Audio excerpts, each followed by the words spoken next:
There's something so powerful when you finally begin to realize that Jesus sees you as you really are. Yes. And loves you as you really are. Yes. The Bible actually addresses the real issues that we call mental health problems and has very prescribed processes to heal them.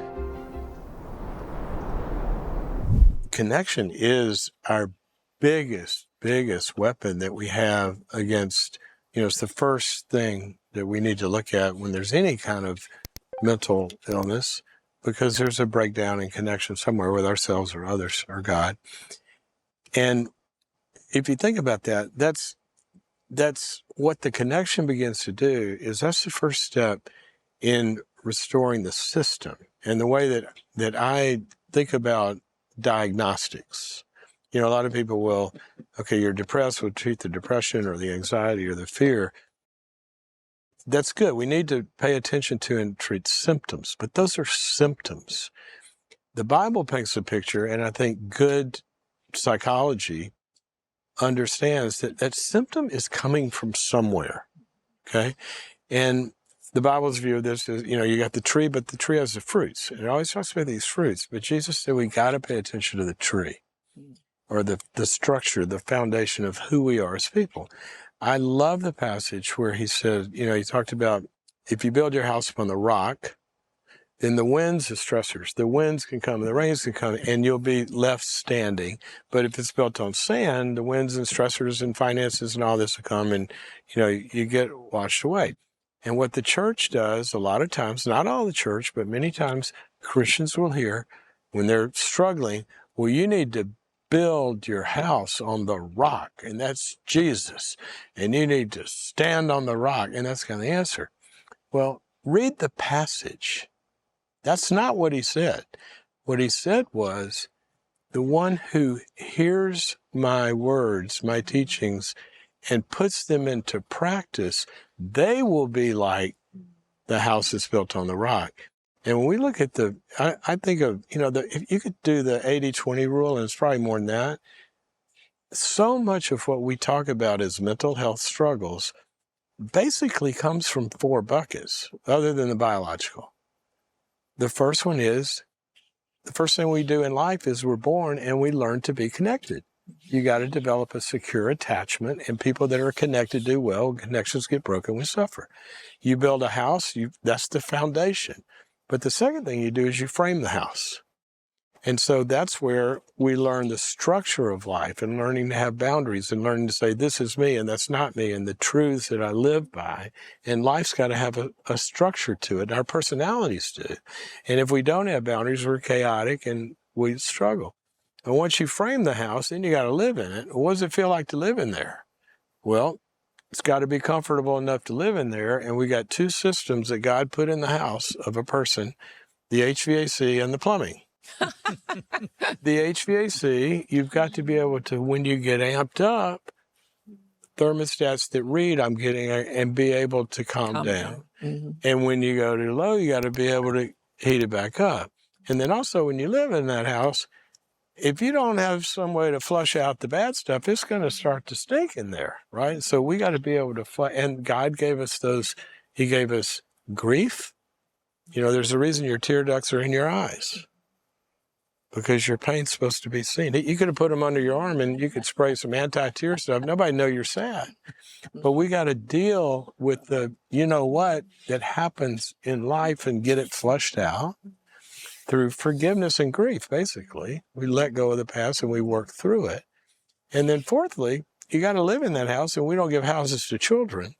You have to be developing authority and talents to be able to run a life, and we need skills. Well, when you go to therapy and you're depressed, they're either going to find out you're really disconnected, or you have no boundaries, or you got some pain you haven't flushed out, or there's some skills and talents you need to be developing so you feel like an adult to other adults and not one down and being judged by everybody. And the thing that I love but drives me crazy is sometimes you don't get that in spiritual circles, so you go to therapy. And then the therapist does those 4 things, but they're all what the Bible says we ought to be doing as well in the church. And so God's ways heal the person, but he doesn't get credit for it. Psychotherapy gets credit for it. And it's his ways that heal us. Yeah. How would we give a description of mental health, Henry? What falls under that kind of general statement? Well, I tend to look at it like, we talked about this before, that life is like a pie. If you think of your life, I look at it like a pie, and there's 3 big slices. The first slice is what I would call the clinical slice, which that's how we feel. How are we doing? It's depression, anxiety, fears, addictions, or the converse, joy, happiness, thriving, all of it. But it's basically how we're doing. Second big piece of the pie is the relational piece. It's all our relationships, marriage, family, dating, kids, friends, work relationships, extended family. We all have a relational life. And the third big piece is our performance, which means we all have talents and abilities and dreams, but bringing those to fruition, if you're thriving in mental health, those 3 pieces are all working together. Yeah. Now, a lot of times I'll say that, and people go, well, where's the spiritual piece? And I go, the pie pan is the spiritual piece, because all of those are affected by our spiritual well-being, our connection to God and his word and others. And they're all connected to each other. A lot of times people's addiction or depression, that's going to affect their marriage. Or sometimes people's marriage is going to make them depressed. And sometimes not reaching goals is going to depress somebody. So I think of mental health as an integrated life. Jesus talked about the tree. If it's healthy, it's going to have good fruit. And it's a healthy, whole being, the way that God created us. And what we call illness, Jesus used that term, that it's not the well that need a physician, but the sick. And the illness is when we have a breakdown there. Now, all of that exists in a body too. And, to the point you made, a lot of this stuff, and you've mentioned it before, has it interfaces with our biology and interfaces with medical issues. I mean, you can have a thyroid problem or blood sugar problems and have depression. You can also have some brain chemistry that's off, and you can have all sorts of mental problems. So we have to look at the whole person. Where do you think we're sitting at the moment in terms of how we as the body of Christ address mental health? At the moment, we're certainly in a way better place than when you went through your struggle and when I went through mine. We've come a long way since then. It used to be that the church kind of sounded like Job's friends. If you had a mental health problem or struggle or depression or anything, Job's friends said, well, if you knew the word better, if you had more faith, if you could get the sin out of your life, and if you trusted God more, then all this would clear up. And that was kind of the, set prescription.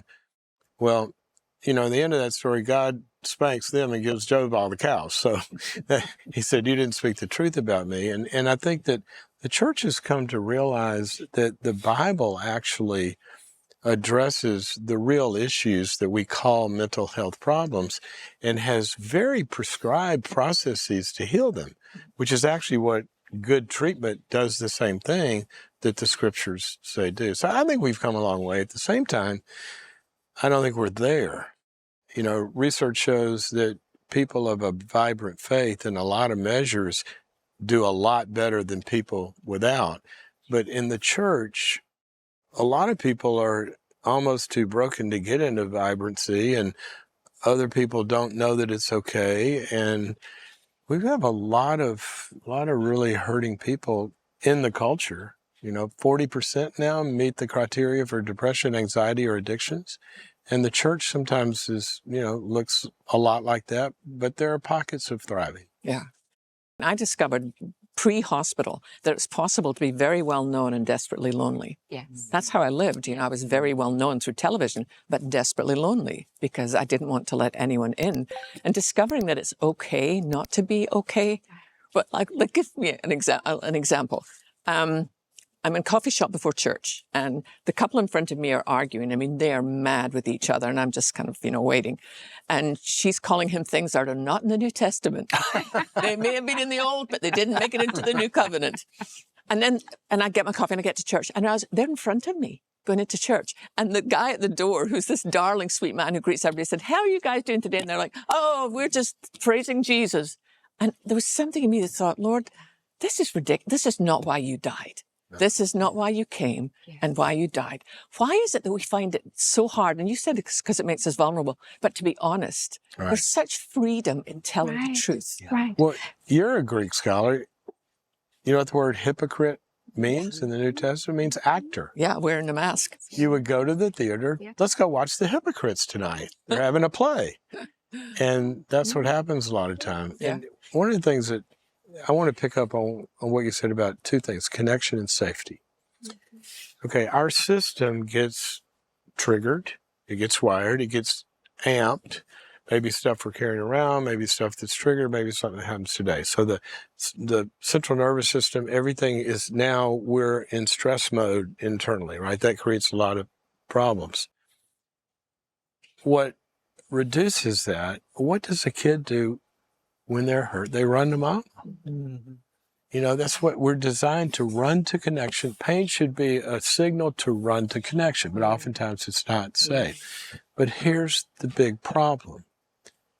Connection can only help us if it is the pain that is being connected with. So we can't go to church and be around people and not take off the mask. It's the vulnerability. That's where the medicine needs to get to the infection. If we got skin covering it, it's not going to get down there. Yeah. So I just want to have people to think about this. I call those transformational moments. Now, what I mean by that is we're in one state of being. I'm lonely. I'm hurting. I'm confused. I need clarity. I need courage. Okay, that's where I am right now. A connection is when we go to God and somebody else, and in that connection transforms that state of being. Now I'm not lonely, I feel, thanks, I feel better. I was confused, thanks, I feel. So the more of those transformational moments we have that have to come from vulnerability, that the proverb says, hope deferred makes the heart sick, but a longing fulfilled becomes a tree of life. It's like a baby that gets fed every 3 hours. Gradually, they only need it every 4 or 5 hours. Then they sleep through the night, and then they don't want to see mama anymore. They want to go play, right? But those connections from vulnerability built structure inside, and we have to accrue them. Yeah. Back when I was doing a lot of hospital work, there was a woman that had checked in and for an eating disorder, and she was a law student. And first 2 days that she was in there, she'd come to group like dressed to the nines. I mean, she looked so made up and all this. Everybody else in sweats, and we're in a psych hospital, right? And so your address, yeah. The third day, I said, let me ask you a question. I said, why do you always get so dressed up perfectly to come to group? And she goes, well, I have to look. I said, what do you mean you have to? She said, well, she started to talk about it, and she would actually start to get nervous. No, I couldn't. I would. And then this came out, this internal drive. She had to have to look like she had it all together and always make straight A's and always do everything like it's supposed to be done. Now, that particular day, this is in Los Angeles, I was at the hospital. I had to leave there, and I was speaking at a big event at USC. And it was a big fancy deal. I've got on, that day I had on a tie, a white starched shirt, I'm ready to go because I got to run from there to go. And I looked at her and said, you know what? I'm going to give you a present. She said, well, the whole group is there.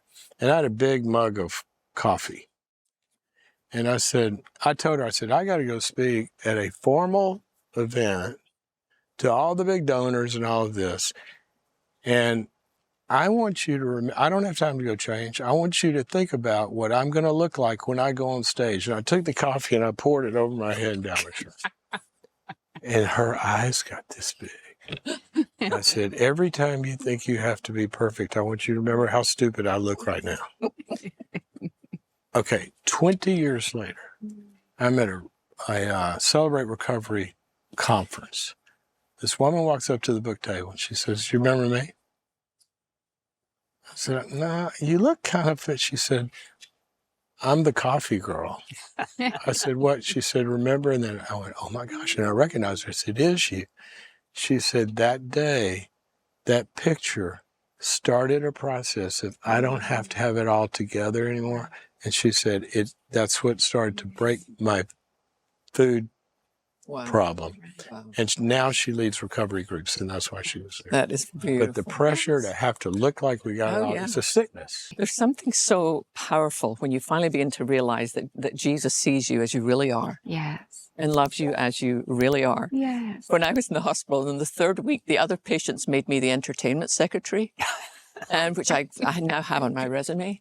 And I rented a movie one night, and it was called The Dream Team. It's about a bunch of psych patients who get lost going to a baseball game. Right. And I put it in, and I made popcorn for everybody. And one of them was a pastor who was leading a double life. He was homosexual and had been found out, thrown out of his church. One was a missionary home on furlough who'd slit her wrist. We were all the wounded. And we sat there that night watching this movie and laughing together. And I remember thinking, Lord, this is one of my favorite nights. Oh. I'm in a psych hospital and we've all struggling. But there was something about that just, you know what? But you see us all. Yes. You see us all as we are, and you love us as we are.